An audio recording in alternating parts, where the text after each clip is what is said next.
Well, game night is tomorrow and you have prepared nothing for the session. This is a pretty common problem, even amongst game masters who've been running games for years. And a lot of it has to do with just feeling like you don't have enough time to sit down and craft a memorable session for your players. And there's a few ways to fix that.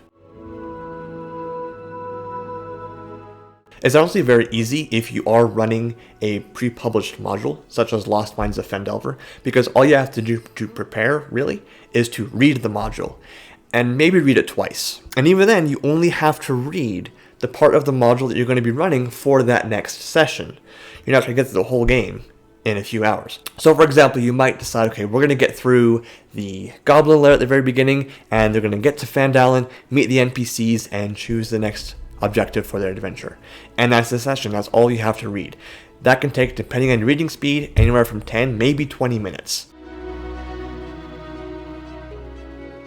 If you're running an adventure that you wrote or are writing, then there are 3 big things you're going to have to figure out before you can prep anything. 1, who or what is the big bad? 2, what is the big bad's goal? And 3, what is the big bad going to do to achieve that goal? Once you have those things figured out, you've planned about 80% of your adventure. So now you just need all the details. Memorable NPCs, a town or village for the players to be based out of, a few dungeons including the big bad's lair, and all the monsters and obstacles your players are going to face along the way. And that's a lot.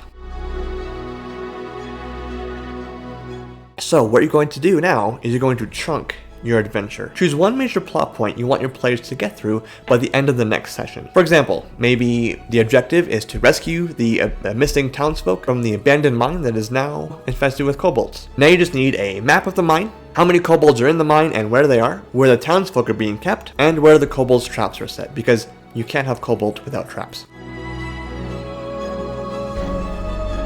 You can use a random dungeon generator online, like this one called Dungeon Generator. The link is in the description below, to create the map. And this takes 30 seconds to a minute, maybe a little bit longer if you tend to be a little picky with the layout of your dungeon. The number of kobolds just needs to be enough that your players are challenged, but not overwhelmed. Chapter 13 of the Dungeon Master's Guide has a really great tool for balancing combat encounters and setting their difficulty. So you want to populate each room of your dungeon with a number of kobolds, and vary the difficulty. Maybe one room is easy, maybe one room is hard. This process should take about 10 minutes. You're going to mark a few traps, and place as many in the dungeon as you like. Finally, mark where the townspeople are being held captive, probably in a room that is farthest away from the entrance. And now you're ready.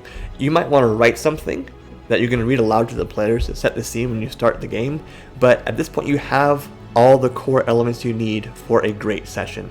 Everything that happens beyond that is going to be based on the decisions the players make and any improv you come up with as you play the session for that night. Crafting memorable sessions is a bit of an art and a bit of a science, and the more you do it, the more a lot of the things are going to become second nature to you.